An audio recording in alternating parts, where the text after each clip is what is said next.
very pleased to have Michael in here to learn us more about graph algorithms. So welcome to the Graph meetup.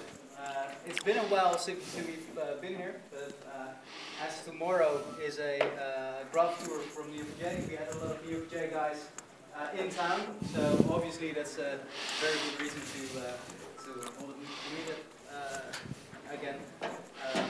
So welcome. Michael's talk will last for about an hour, I think. A little bit more, perhaps. We will live stream the meetup on YouTube. It will stay there. So if things are going too fast, then go to the GoDataDriven channel on YouTube, and you will find the recording. If you want to receive slides and links to the material that Michael was presenting, on the bar there's an iPad. If you leave your email address, then we make sure that all the material that we have around this meetup is sent towards you. So please give a hand to me. Thank you. Thanks a lot to GoDataDriven and Ron for having me today. I'm really excited to be here. First time in the office, but it's really cool. And in general, something I wanted to mention is GoDataDriven and Ron also offer Neo4j and Graph training. So if you're interested in kind of doing a more deeper dive into like all the things Graph, then feel free also to ask Ron about that. Today I want to talk about Graph algorithms. And I want not just to present, but also want to discuss with you about a topic. So if you have any questions, comments, any experiences yourself, I would love to hear from you. So feel free at any time to interrupt me and tell me what you think, any comments, anything that you want to add to this. So I will do a little bit of a general introduction to graph algorithms, but then also demo some stuff and show you how to use it in practically with Neo4j. And so you can tonight, even not just tomorrow, but tonight you can go home and grab a Neo4j desktop, install the graph algorithms package, and get going with your data and graph algorithms. So it's really super easy to get started. We try to make it very straightforward for everyone to use these graph algorithms. So it's not like a big setup or like big data ETL transfers that you have to do, but it's really easy to get started with. And it's really interesting how quickly you can get insights from existing data that you might not have thought are in there. And that's also something that I want to talk about today. So basically, topics that I want to touch tonight is why should we use graph algorithm analytics in the first place? Some things about networks and how they are structured, how they behave. Why do we see so much interest, and also since in the last few years, graph analytics taking off? And then look practically at Neo4j and the Neo4j graph algorithms, how to run them, and how to use them in concrete demos. So basically, it's about understanding your data better, and then similar to machine learning, you want to predict what's going to happen. You want to predict behavior of people, you want to predict impact of certain decisions, and things like that. And graph algorithms can help you to analyze your data and then enrich your data to then have more information available to make better decisions. So there are different examples. I quickly want to go over them. So one is propagation pathways. So you've probably all heard about these kind of impact things. So what happens if somewhere in power plant dies, or somewhere like in Italy, how it happened in Italy, a distribution station dies. Kind of what's the blackout that's happening there, right? Or if there's an overload situation and things like that. So that's also a typical graph problem. So you have all the consumers and producers of energy, you have all the distribution centers, and then this network, if it's designed in a fashion that there are central points of flow in the network, then it often is enough to take out one or two points of flow from this network, and the whole network goes down. Even if there are some alternative routes, but to take the whole volume of energy or information that goes through the networks, it's often enough to take out a few things. The same is true in network management. So if you if you build data centers, if you connect IoT devices, then you have the problem that you want to make sure that all your devices are reachable. You have like the last mile issue. How can you make sure that certain parts of your installation are not suddenly cut off from the network? And to identify where are there boundaries in your network, where are congestion points and things like that. Graph algorithms can help you as well. So for the resiliency thing that's kind of related to the first part that I have, there was an example. Let's see what is the preferential attachment example. So basically for natural networks, networks that come from either social interactions or things like business interactions, you oftentimes have the attribute of or characteristic of a network that you don't have a random network structure. But these network structures grow over time, and they grow in a way that they grow in places where there's already lots of activity. So if you look at your social networks, for instance, if you have a friend who's very active and very engaging, they will collect more friends quicker than you if you're not as active as they are, right? So areas of the network that are already active grow faster than areas of the network that are less active. So that means in many natural networks, you get these kind of structures where you have certain hubs which have a lot of connectivity, and then you have a lot of smaller sections, like here, for instance, where there is only like a little bit of activity. And that's something that's been discussed and discovered by Laszlo Barabasi in the early 2000s, which kind of showed that these natural networks, like social networks, don't show a defined structure that comes either from a random distribution or a normal distribution, but has these kind of power laws where you have a few nodes which have a high number of connections, and then it kind of goes down really quickly into an power law distribution. So here's also one more example for that. So usually you have a few nodes which have a high number of links, and then it goes really quickly down to these. Which also means if you take out one of these highly connected nodes, then you can easily destruct and disturb a network.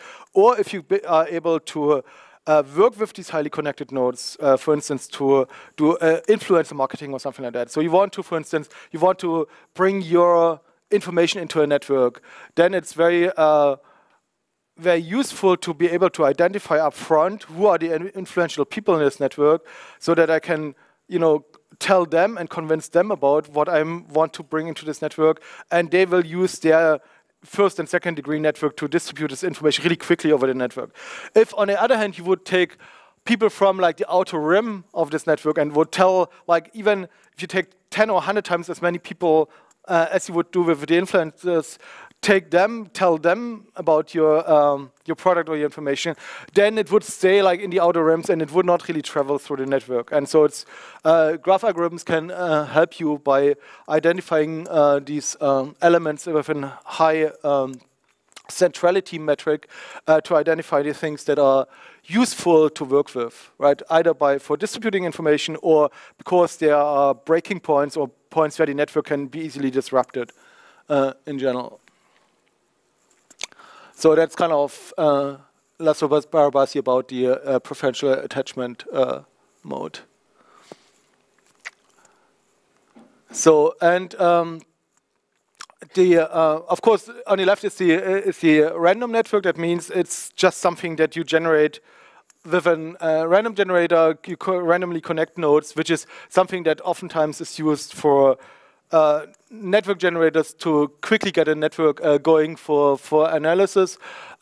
Oftentimes in local communities you have highly connected networks, so you might have known about like the village situation when you have groups of people who are mostly less than 120 people that know each other. All of them know each other across the village, across the team, across the group, across the military organization. You have a really high information flow. You have a really high trust level. But as soon as you go beyond this number, human minds are not able anymore to kind of keep that many relationships ongoing on a continuous basis. So in a small scale, you have these highly connected networks, but they break down when you kind of exceed this kind of 120-ish group size. So that's something that you might have already seen in your organization or company. When you go from a startup like Neo4j, for instance, Andreas and I started, we were 10 people back then in 2010. And now we're more than 240 or something like that. And so you already see that there also that this breaks down. So you have these kind of local clusters developing where people still interact a lot, but then across these you have much less interactions and communications. And that's kind of what you then get in these large networks, that you have certain elements which kind of attract a lot of interactivity, but then you have also a lot of elements which have just, 1, 5, 10 or so connections in the network. So that's kind of what it looks like. Right. So we would think there's a normal distribution or a random distribution, but in reality it's the power law distribution. Okay, and that's kind of, here's one example about removal. So if you remove the central nodes, then by removing 12 nodes or 20 nodes, you kind of almost completely destroy the network. But if you randomly remove nodes from the network that they don't take centralities and connectedness into account, then you almost don't affect the network at all, right? Which is kind of really impressive by kind of being able to pinpoint what should I approach in this network. I can either affect it very massively or not at all. So actually, if for random disturbances, networks are quite resilient, interestingly, to that, as you've seen with the internet as well. So, and I mean, graphs, as you all know from Leonhard Euler, are not a new thing, right? So they've been around as a data model in mathematics for 300 plus years, and people have been collecting graph data also for a longer time. But the problem was, even if many graph algorithms were already developed in the either 1800s or 1960s or so, they could only kind of run them on really small networks. So they had like 100 nodes or something like that, or perhaps 200 or so, but they couldn't run them on like a 10,000 or million node graph because they didn't have the compute power, because many of these graph algorithms are either exponentially have an exponential cost, or they are even NP-complete, so you can't even compute them in polynomial time. But what happened since the turn of the century were two things. So one is that suddenly way more data was available. So Leonhard Euler.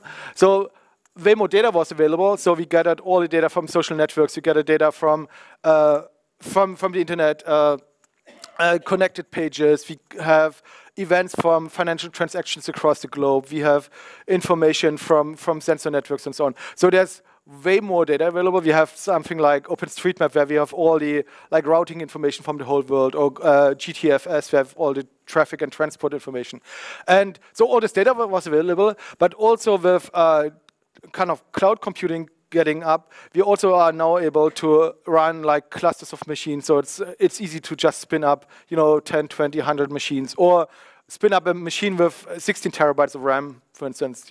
So you can go to AWS and grab an instance that has 16 terabytes of RAM for a few dollars per hour, right? So today so much compute power is available that together with the data and the compute power, suddenly scientists were able to run these graph algorithms on large networks as well. And only then they discovered these properties from natural networks that were not obvious before. And it was kind of really interesting. So, and they practically, in many cases, just use the existing algorithms. It's similar to machine learning, right? So if you think about that, many of the approaches that we today use in machine learning already have been around for 20 years or so, but they couldn't be run because we didn't have the compute power available. And nowadays, it's running a deep learning network is, easy thing to do. So it's similar with graph algorithms and graph analytics. So it's kind of the data volume and the compute power that made it possible to run these things and get insight. Basically, what these graph algorithms do is really interesting because what they do is they take the structure of the network and use the structure information to derive information about what kind of groups or clusters are existing in the network, who is influential, either within a cluster, between clusters, who is kind of has a high transitive influence.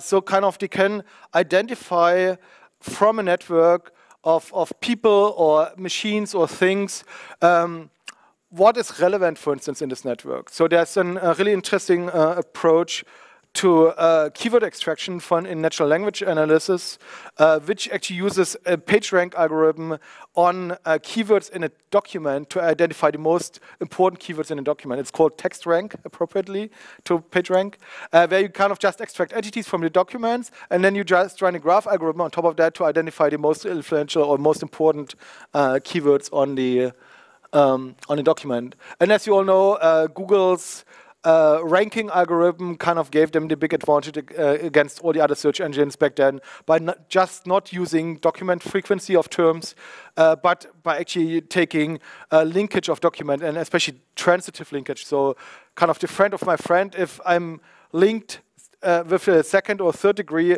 often enough, then my kind of centrality or my importance grows a lot. And that was allowed Google also kind of to take the leap from just listing pages by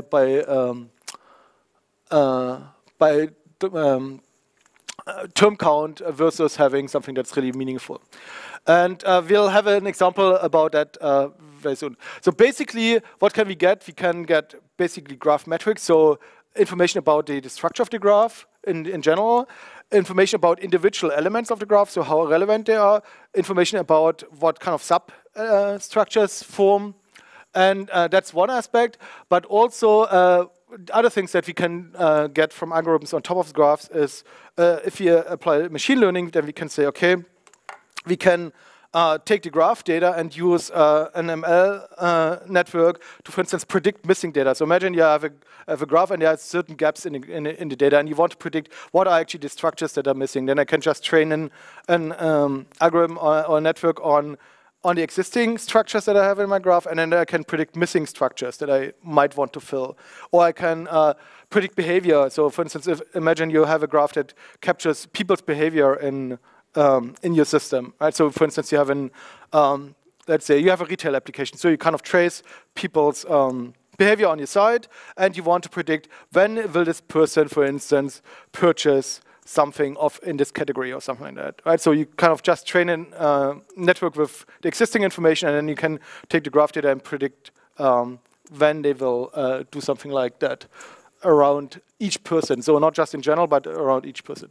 Then, as I mentioned, natural language processing is really interesting because you can take existing text corpora. So many companies have large amounts of papers, research documents, patents, all the stuff lying around for 20 plus years or so, right? So for instance, NASA took their lessons learned database from over 40 years and started to extract entities and topics from that, and then correlated the documents with each other. So they kind of created a graph of lessons learned, and then they ran topic extraction and also kind of clustering on top of that. And now they can access this data in a much more relevant fashion, because when you now search in the NASA knowledge base, you don't just get hits by kind of term hit, but you get also related documents, you can navigate the network and so on. So kind of using that on top of documents is also quite powerful.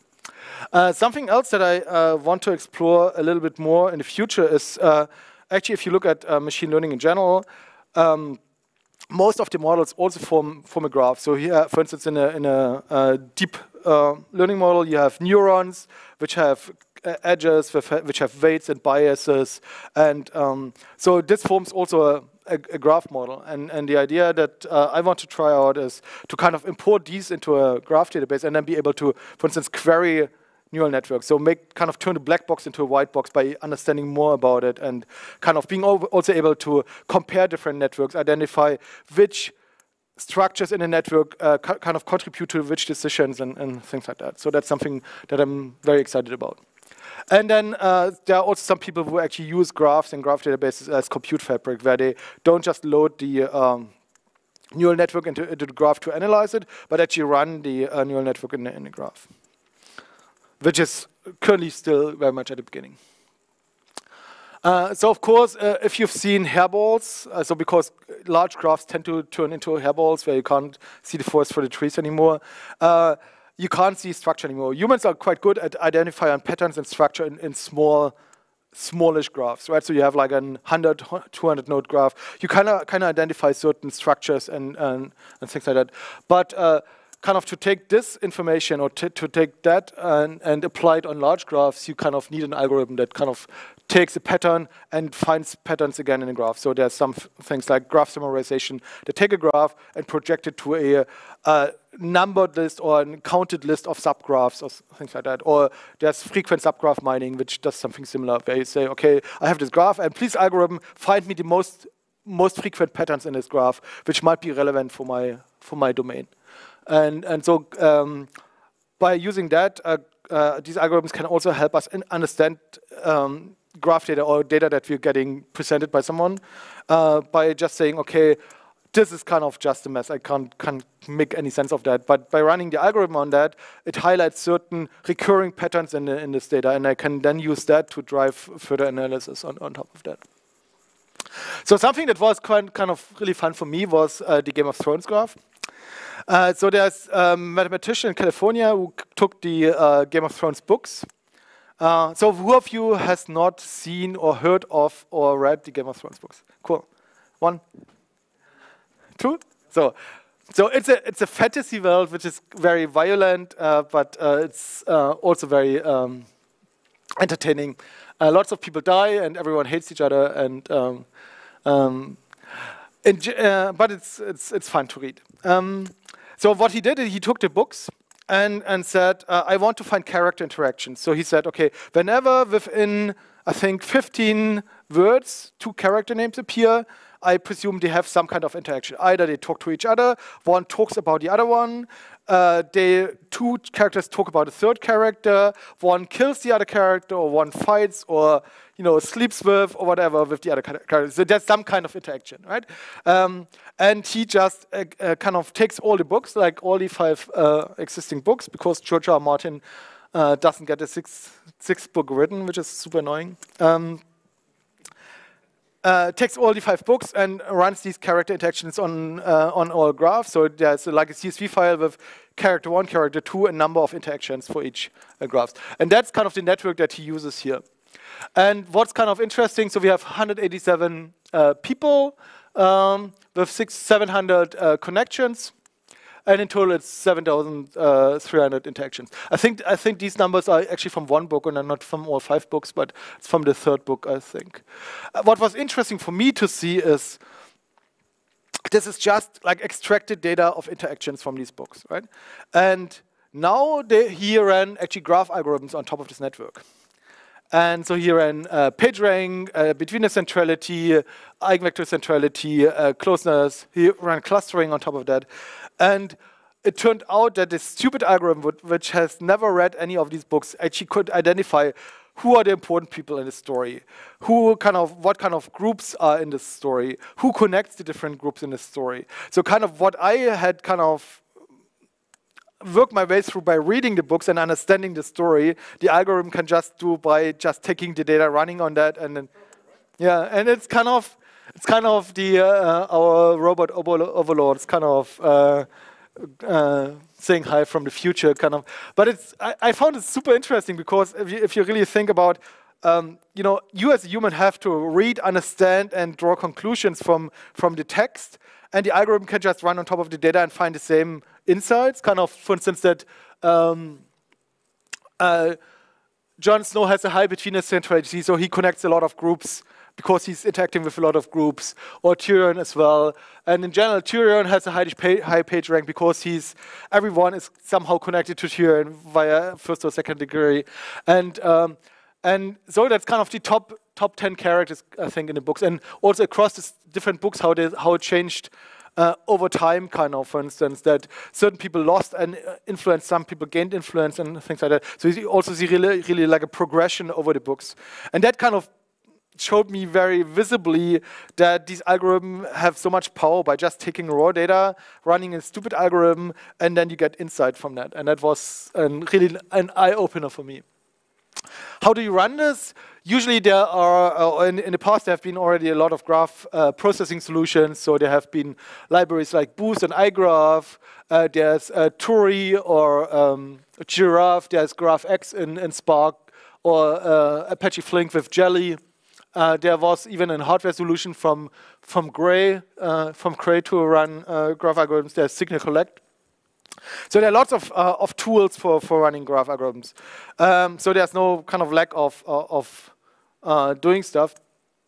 But it always required you to take the data from one place, move it to some other place to run the algorithm, then take the data, the results of the algorithm, move it back to your analytics place. So it was a lot of like data shuffling back and forth and data transformations and stuff like that, which was honestly quite annoying to do this kind of, especially as the graphs grow larger, right? It's okay for doing that for like an, I don't know, million node graph, but what do you do when you have 200 million or a billion nodes or something like that? Then it gets really annoying.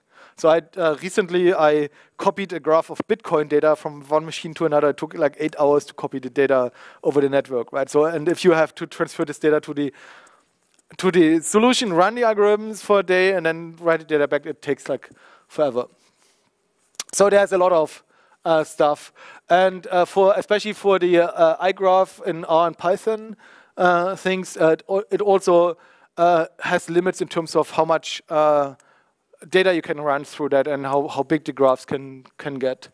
And so there was at Graph Connect in 2016 there was a presentation from John Swain, who interestingly already predicted that Brexit will happen and that Donald Trump will win the US election by just analyzing the Twitter networks. So he has a very large pipeline of taking Twitter data, storing it in a message queue, storing it in Mongo, moving it to Neo, then exporting parts of it, running some algorithms in Neo, then sending data to R, and running something in R, sending data back, and sending data to R again, enriching the data, and then kind of with the results either going via MySQL to Tableau for visualizations or going via GraphML to Gephi for visualization. So it was quite involved as a pipeline, right?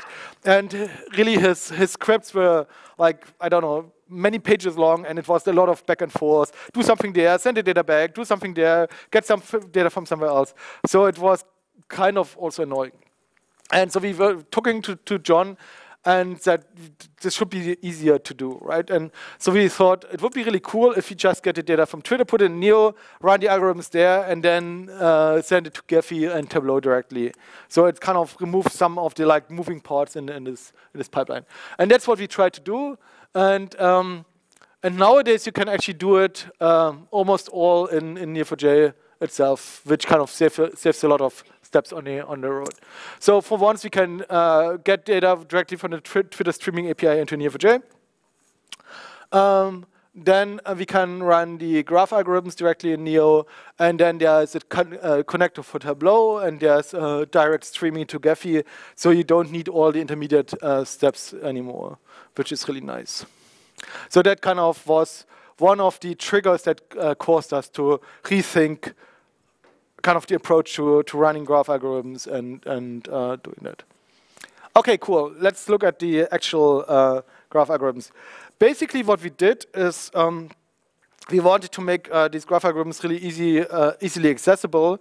And since Neo4j 3.0, there's a way of extending Neo4j with user-defined procedures and functions that allows you to write a bunch of Java code and then expose it to install it in Neo4j and expose it through Cypher to the user. So any end user with any client library, be it in .NET, JavaScript, Python, PHP, Java, whatever, can just run Cypher statements. And when you can run Cypher statements, you can also run user-defined procedures. That means whatever you expose in your Neo4j extension as procedure, everyone who can run Cypher can also run from their client. And so what we did is kind of to use this procedure approach to implement efficient graph algorithms on top of Neo4j. So that means you just leave your data in the graph database, select which algorithms you want to run the algorithms, get the results directly in your back in your database, and then you can get insights from that. And what's also really nice is because you can enrich the data in the database itself, you then further on can use regular Cypher queries, for instance, to run things like recommendations or predictions or other selections that use the data that comes out of the graph algorithm. So for instance, something like clustering or centralities and so on.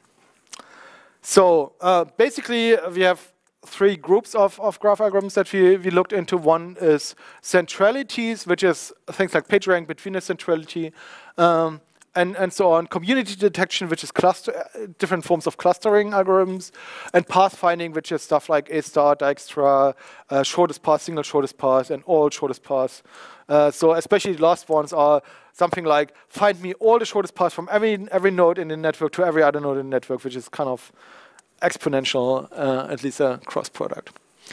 So how do you call these? Actually, we try to keep the UI, the API for these algorithms consistent across all the algorithms. So basically, you start with call, which is kind of the procedure call, and then there's a naming scheme like algo.name .stream, and then you can pass in the label and the relationship type and some configuration.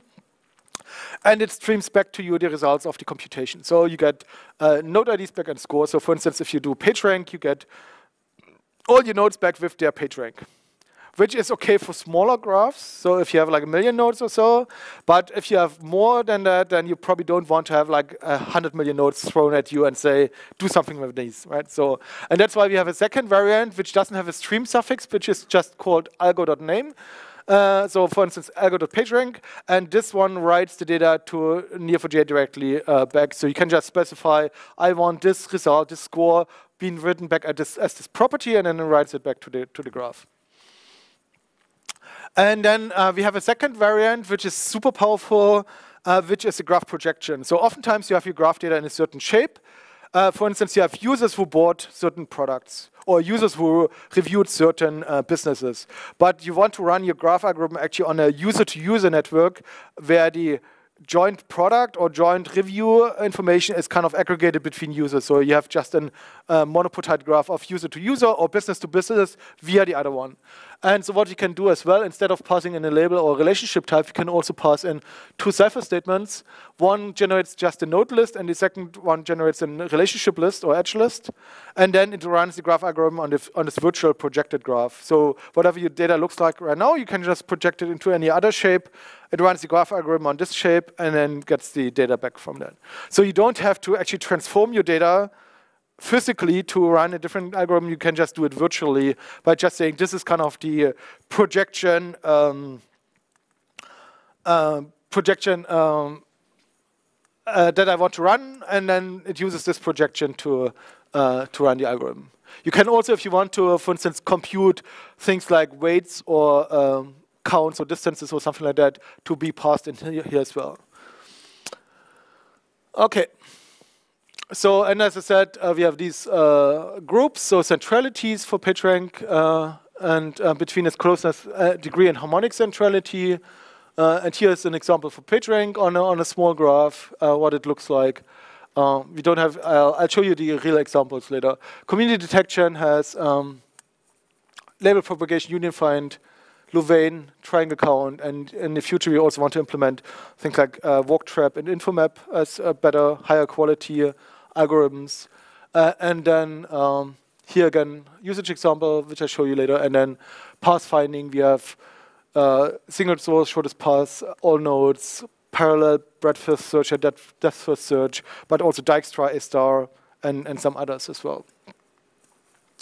Okay, and the advantage of having it all running in Neo4j itself is that you can have much faster turnaround times. So for instance, a few weeks ago, my colleague Will Lyon helped NBC News to analyze the Russian Twitter troll dataset, and he just got the data input in Neo4j and was immediately able to run some queries to kind of look at the data in general, but then also run graph algorithms to identify who are the most influential troll accounts, for instance. And this was just in a few seconds, as I can show you in a few minutes.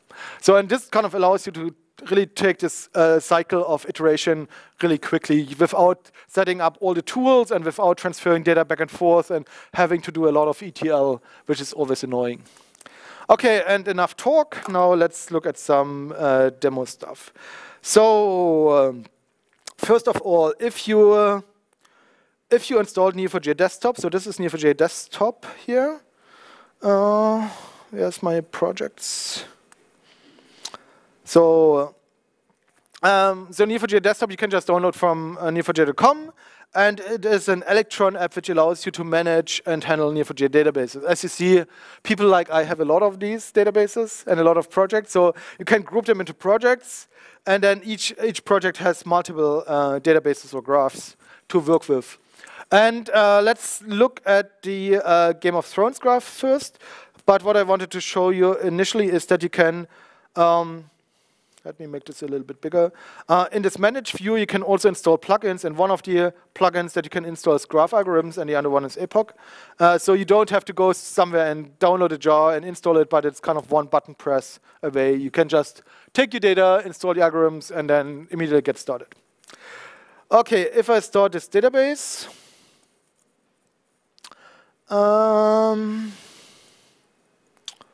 let me do this. If I start this database, I can see here that it's starting. Here are the logs, log outputs from the database. And when it's started, I can open my Neo4j browser. Come on. So, oh no. So I can open my Neo4j browser, and here I have this interaction graph that I mentioned to you. What? Okay, demo effect. Well, yeah, this is a bit of an area. Yeah, that's a bit annoying. So for the time being, I just disable authentication, I think. Just have to find it. Somewhere else. Oh, right, now I can use find. Thank you, Andreas. So it doesn't like me, and that's why I restarted, continue anyway. I don't know why I couldn't reuse my password, my demo password. So anyway, let's start it again. Come on. Just open it. Yeah, so Neo4j browser, and here we see our character graph, right? So we have a lot of characters, which we can also connect here. So you see Catelyn Stark, Arya Stark, Brandon, so Cersei Lannister, Aerys, but also some lesser-known character here, Alistair Thorne, Aemon Targaryen, and so on. So you have all these interaction relationships between the people in from the book. So in total, we have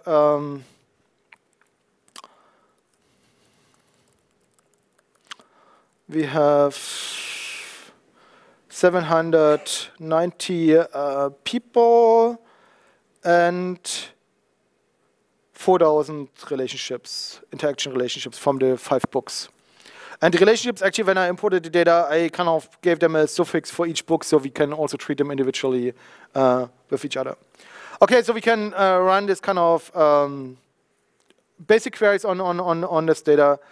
Something that we can do now is just to run one of the graph algorithms. So we can just say call algo.pagerank.stream, for instance, and then we say I want to run it on character and the interacts 1, so for the first book, and yield node, comma score, return node, comma score, order by score, descending limit 100. So the top 100 characters by PageRank. So it runs PageRank, returns me the top 100 characters, and here I see that, for instance, Tyrion Lannister has 4.3 as the highest PageRank in this data set, and then the next one is Varys, probably as is expected, Master of Lies, and then Tywin Lannister. So it's from the first book. And so this is kind of where we get the data stream back. So we can also actually return node.name so that we have it also in the list. So we see them. Can you read this from back there? Can I make it bigger? So, but we can also remove this stream thing here and not return anything, and then it just runs the PageRank algorithm in a few milliseconds and writes the data back to the graph, and it writes it back to the PageRank property. So now I can just use my characters, return character.name, character.pagerank, PageRank order by c.pagerank descending limit 10, and then I have the property in the graph. So I can later on use this. And so I can just do the same with community detection algorithms. So for instance, I can run, for instance, the Louvain algorithm and say I want to have the right property should be community. And then it runs the clustering algorithm on the graph and creates 633 communities in total, and which is quite a lot, actually. So we can also use label propagation. Oh no, there's an outgoing. So how many partitions do we have here?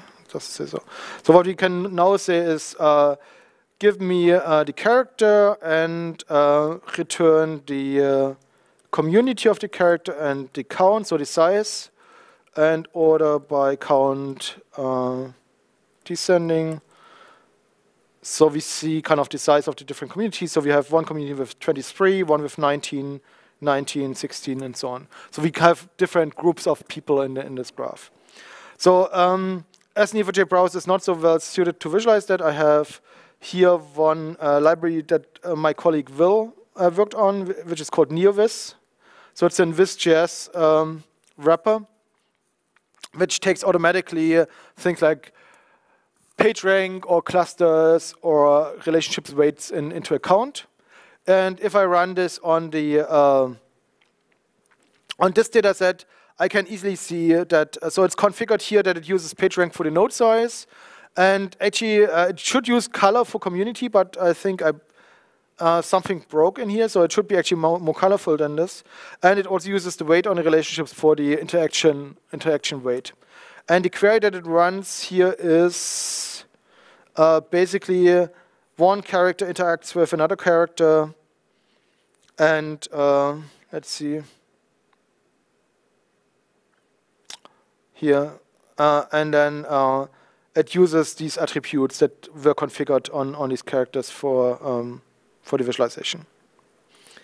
Okay, so we see actually what we said before, that for instance Tyrion Lannister rocks the boat with his high page rank, right? So, and that we see these kind of clusters, not here, but in Will's picture we see actually clusters by color, so that there are these 19 element clusters that we've seen before in the list. These are actually like Daenerys and her folks, Tyrion Lannister, the Starks, the Freeman and the Black Watch as well, and Arya has its own cluster, for instance, here. So we can actually see, if we know the story, we actually know that there are these groups of people that actually interacted in the different places. Okay, cool. Now we can also run these algorithms on other data sets. So one other data set that I have here is the Twitter trolls. And let's start this one. So here I also installed the graph algorithm package as well. And so if you want to know more about this whole Twitter troll thing, so my colleague Will wrote a number of articles about it. First on how to import the data, how to find the data, because Twitter also deleted these accounts. So he used, for instance, Python and Beautiful Soup to scrape the Internet Archive, because the Internet Archive keeps stuff around. But then he also got the tweets from NBC, so he could analyze a larger amount of these. And he has a number of analysis on top of that. But I just quickly wanted to show you the graph algorithm bit. So now the Twitter troll dataset is running here. I open my Neo4j browser on top of that. And something that I actually wanted to show you, let me find this really quick. Here. What you can also do, you can also visualize projected graphs. So in Epoch, in our procedure library, there are also some functions that create virtual nodes and relationships. So you can kind of aggregate data and then create a node or relationship which doesn't really exist, but which is just returned for visualization. And so in this case, we create the mention network of this 10 GOP user that was one of the trolls that pretended to be the Tennessee GOP account. And so we look at this user who posted some tweets which mention other users. And then we take the two users and just count how often that happened between these users. And then we just create virtual relationships between user 1, user 2 with a mentioned name, relationship type, and we put the weight of this count into a weight property and return this as relationship. And then if you run this, then we get a virtual graph. Here we had 10 GOP is in the middle. And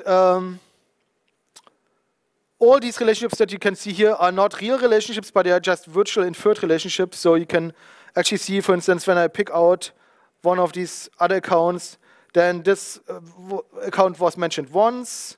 This account was mentioned 3 times. So we can actually even filter it. We can say here, where C is greater than 5, for instance. So at least 5 interactions. So we see that it's probably smaller than before. So so we see here, oh, sorry. I wanted to disable the auto connection. So, yeah, so we see that 10 GOP mentioned themselves as well 11 times, but here we see also there are some people that have been mentioned 32 times by this troll account, right? So that's kind of just to visualize these kind of virtual inferred networks that are kind of invisible parts of your real network, and that's kind of a really powerful way of kind of taking existing data and then showing actually what's hidden behind or between the lines in this network. And this virtual relationship thing is quite cool because you can kind of visualize also what you would send to a graph algorithm as well, right? So, so because what I could do now is actually to say, actually I want to use this this query for my graph algorithm. So I can say call algo.pagerank, and then I pass in 2 queries. My first query just returns my troll users. So that's my first query, and the second query actually takes this projection that I just have here, the just a second, graph Cypher. So this is my second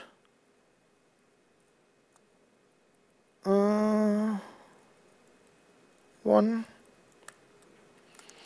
So I find my troll users who posted tweets which mention other users, and I return the ID of the first user as source, ID of the second user as target, count star as weight, and then this is kind of our projected graph. So kind of what we saw visualized here is now used by the graph algorithm to run on top of that. So, and of course there's a typo somewhere. Let's see. Here's a single quote, there's a single quote, there's a single quote, there's a single quote. Actually, it looks okay.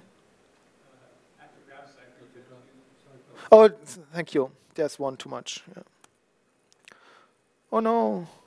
And I kind of tend to hit command space too often. So it's, there's no column ID. Oh, sorry. SID.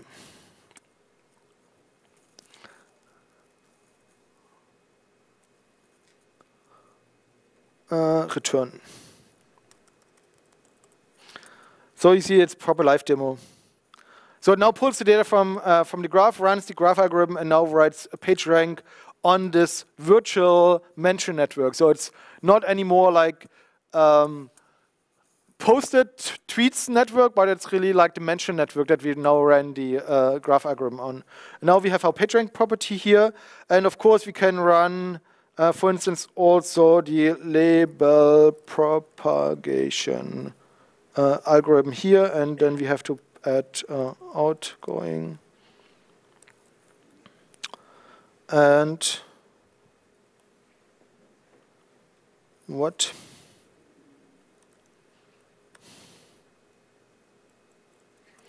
Too many commas and too many quotes. So label propagation. Also, I wanted to say the right property is community.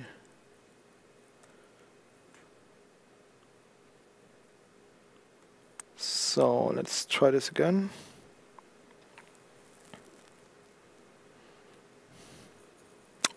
So why does it take so long? It shouldn't take so long. Anyway, why did it? So it's 900,000. So it's 1 million nodes. It's 1 million nodes. So I adjust my shitty computer. So it took in total. Oh, it took so long to write the data back. So let's run this again. It should be faster now. Yeah. So it took 5 seconds in total to run the graph algorithm on this network, which is more like it. And so, and if you run the query here, we actually see now that we have again the size of the nodes is the page rank, and the color would be the community, which if it would work, and the weight of the relationships is the thickness is the weight of the relationships. Okay. The next thing that I quickly want to show you is a little bit larger data set. So this is DBpedia. DBpedia has 11 million nodes and 160 million relationships. So it's like 4 gigs on disk or something like that. And if I now run call algo.pagerank on DBpedia,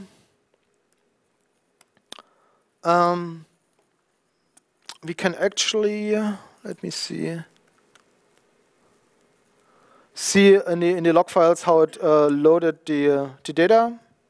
So it loads the data from Neo4j into the algorithm, runs the algorithm, and then should take like 20 seconds or something like that to run this. Let's see. Oh,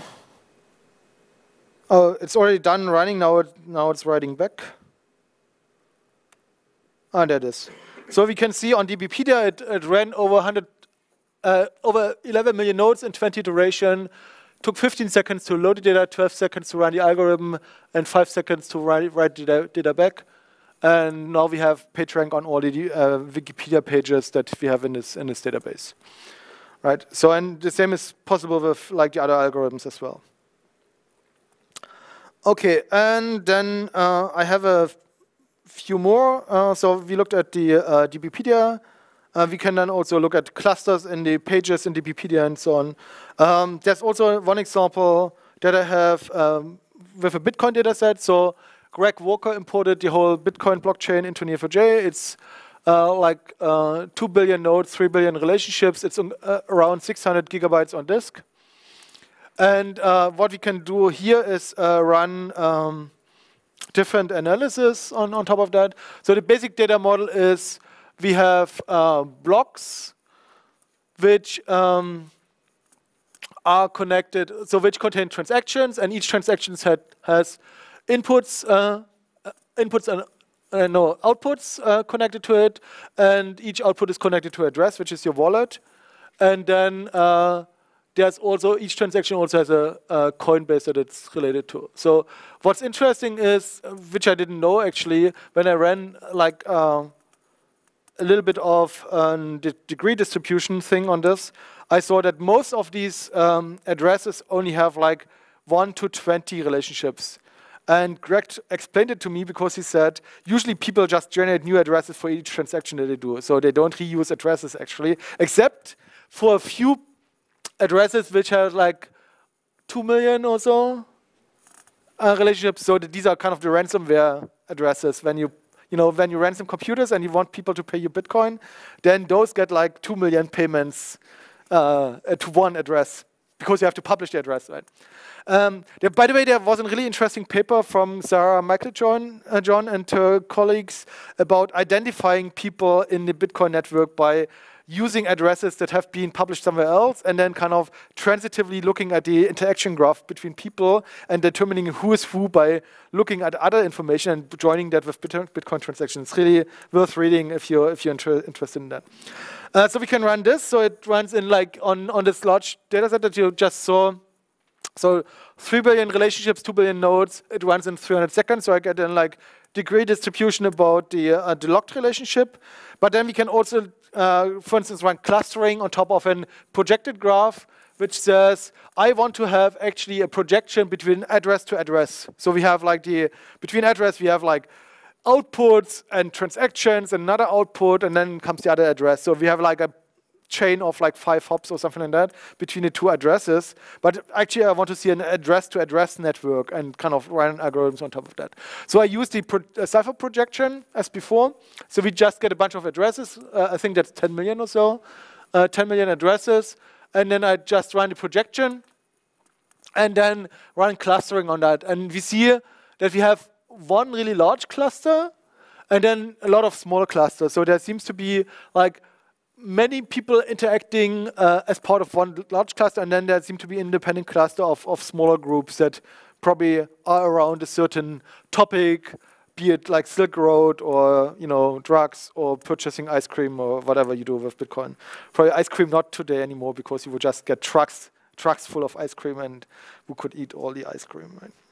So that's also quite interesting. There was also a really good talk at FOSDEM in February about analyzing Bitcoin with graph algorithms. So if you want to see more of that, that's also really interesting. So we have also a blockchain channel now on our user Slack. So because there are also other people that import like Ethereum and other cryptocurrencies into Neo4j, and so the people kind of exchange some information there. So if you're interested in that. How does this whole thing run?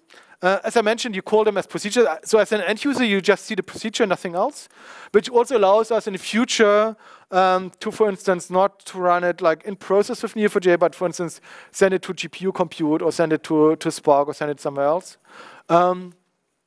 So it runs in the live Neo4j database, in the transactional database. So it just pulls the data from Neo4j into the algorithm, runs the algorithm in the live database, writes it transactionally back. So you don't have to stop your database for that. It can continue to run. And you can also configure the concurrency that it uses. So you can also say, I want to run PageRank with only 20 CPUs, for instance, or something like that, right? That's something that's also possible. What was really important to me is that we parallelize everything. So we parallelize the loading of the data, we parallelize the algorithms, and we parallelize the writing back.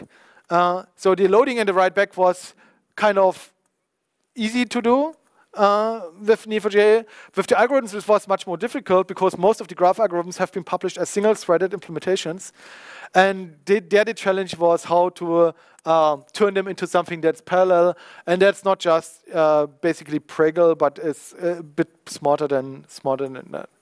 And something that we got as request from users and customers, they want to have like billion node graphs. So initially I started with like a limit of like 2 billion nodes because I wanted to use ints everywhere to be more memory efficient. But then we got immediately a request, can you also do it with like 10 billion node graphs and so on? So we wrote a second implementation of the data structures that we use that can scale to arbitrary sizes, which use compressed integer arrays as offsets in the relational. And we can run this on machines that have multiple terabytes of RAM and hundreds of CPUs as well, which is really nice. So basically here, it loads the data in parallel from Neo4j into the algorithm data structure, runs the algorithm in parallel, and writes the data in parallel back. And so if you have a machine like this with 144 CPUs, you get nice pictures from HTOP like this. So you can keep a machine quite busy. So it's similar to a mining and cryptocurrencies, right? So you can heat your home by doing that. You don't, you can heat your home and make money at the same time. It's not bad, actually. So that's kind of cool. And then the other thing that I was personally quite happy and surprised by it, how well it actually performed compared to Spark. So there is this like Spark GraphX paper about the Twitter 2010 dataset, which is 1.5 billion relationships and 40 million nodes. And so actually it's the Neo4j stuff is definitely in the same order of magnitude, even faster than the GraphX things, which made me happy. So that was good. And so here, for instance, was one example where we had an 300 million node and 18 billion relationship graph, and we ran PageRank on that in not even 2 hours, which is also quite nice. So the customer before had run PageRank with Spark on this, I think, and took like a day or so, or even more. So it's also for these large payment graphs, like where they want to do analysis of money transfers and fraud detection, and finding triangles. If these two people are fraudsters, then the third person is either a victim or also a fraudster and stuff like that. So this will also be possible with these. So a lot of the the requirements were driven by like large-scale financial corporations that want to run fraud detection stuff on their graphs. And this was a triangle count on this one, so that ran 3 hours and something. So it's like a lot of closed triangles on this graph. Okay, cool, and that's mostly from me. I would like to get as much feedback as possible, so I want you to take your data and try it out. If you will need to help, or if you need help with importing your data into Neo4j, you can also ping me or Ron or anyone, and we can help you easily to get the data imported as well. And if you want to try it out, just use Neo4j Desktop or go to the repository. There's a releases link as well, so you can just also download the release. And if you want to contribute, if you always wanted to write a graph algorithm on large-scale data sets, then feel free to contribute. So for instance, we got a contribution for a star 2 weeks ago, and just last week I got someone from New Zealand who has some spare time and a PhD in graph theory to offer us to help us write new graph algorithms as well. So it's not hard, it's really cool, and it's a lot of fun. And if you see these kind of CPU pictures, then it warms my heart to, keep machines busy. Not only my heart, also the data center, exactly. So, and that's for me. So there's also some links to the data sets and what we did, and which we'll send around, as Ron said, if you put your email into the iPad. And that's it. So, of course, I'm just a messenger, right? So the actual work has been done by partners of ours, so Paul and Martin from Avantgarde Labs, and Tomasz did all the documentation and examples and so on. And I only was the caretaker of all that and, help guide it a little bit. And now my colleague Mark actually took over from me in the Graph Algorithms project. And that's it already. Thank you a lot for your attendance. I hope you have some questions at the end, and thanks a lot for your time. Glad you were here, and that's it.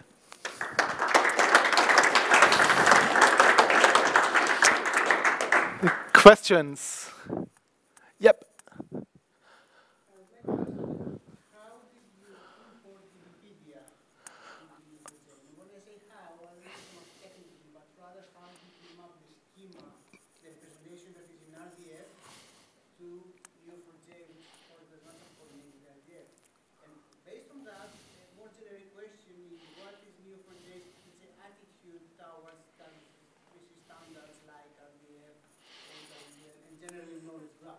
Yeah, Okay, the question was quite broad. So first question was kind of how did we import dbpedia? I just repeated for the live stream. And especially regarding the data model and what's the general attitude of Neo4j towards RDF. So dbpedia, in general, the dbpedia data dump is available as a large XML file, so you can just extract the information that you need from that. And for the graph algorithm bit, we only imported the page-to-page links, nothing else. So we have page links to another page, so it's like 11 million pages with 120 million links between the pages. So it's a really simple data model, but it's good enough for the graph algorithms. We didn't import the dbpedia ontology, just from the data dump, the page-to-page links. So it's not a Wikidata or anything like that. So in general for RDF, RDF is very powerful if you want to expose linked data and want to cross-reference and cross-link linked data over many different data sources.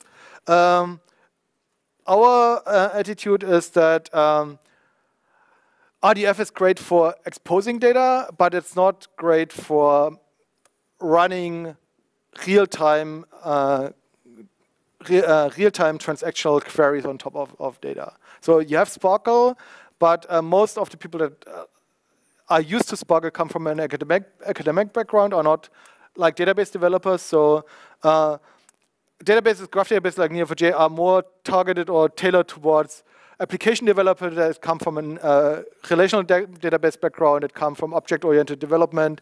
So the property graph model that Neo4j has is more like an object model than RDF, which is very highly normalized, but we still support RDF in terms of that you can input ontologies into Neo4j, you can input RDF data into Neo4j, and you can also export or expose Neo4j graphs as RDF URLs as well. So my colleague Jesus has a lot of good information about that, so if you're interested in that, I can recommend. So he also did a number of talks on this topic.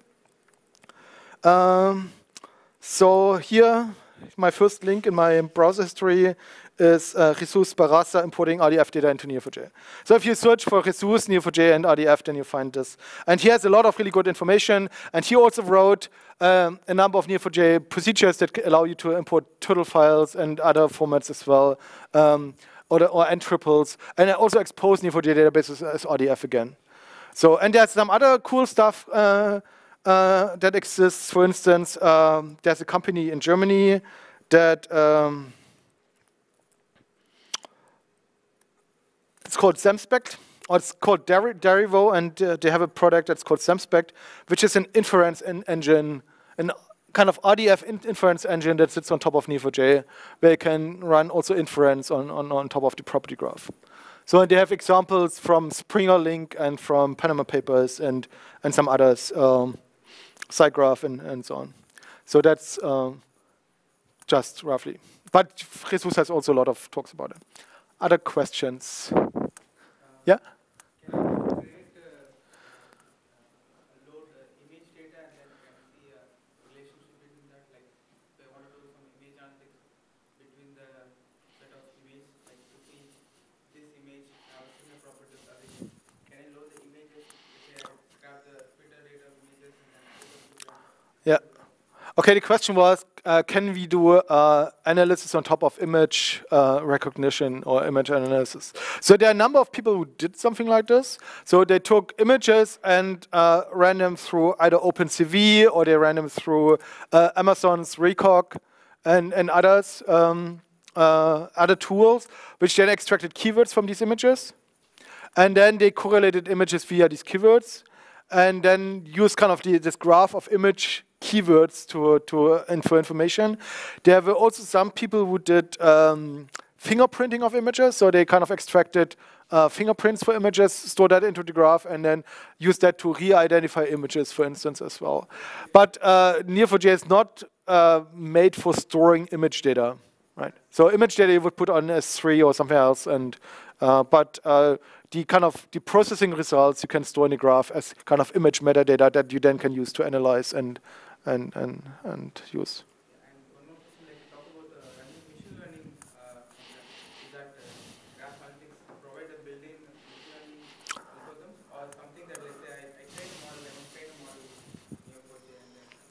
Yeah.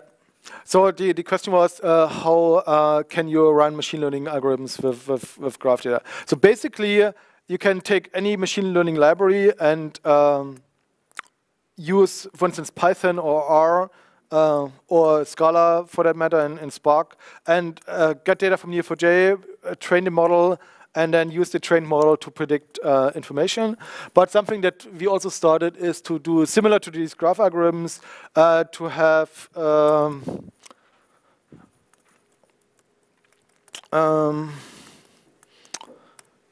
similar procedures that allow you to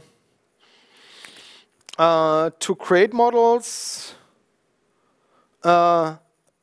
add data to models, train models, and then use these models to predict information, right? So this is still in the really early beginnings and alpha stage. So my goal is here to, first of all, be able to integrate with different machine learning backends. So with TensorFlow, with MXNet, with MLlib, with Deep Learning 4j and others, to support these and then use the data from the graph to train the model and then to predict data or predict or classify information from the graph.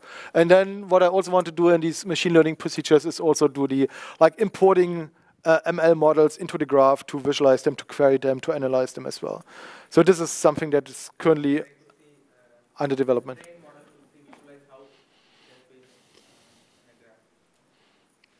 Yeah, it's exactly. So you can take a trained model, which is kind of neurons and connections and weights, kind of, and turn them into import them into the graph. So I have done it with ONNX. So Andreas actually pointed me to ONNX, which is an open open neural network exchange format that's supported by Amazon and by Facebook and Google as well.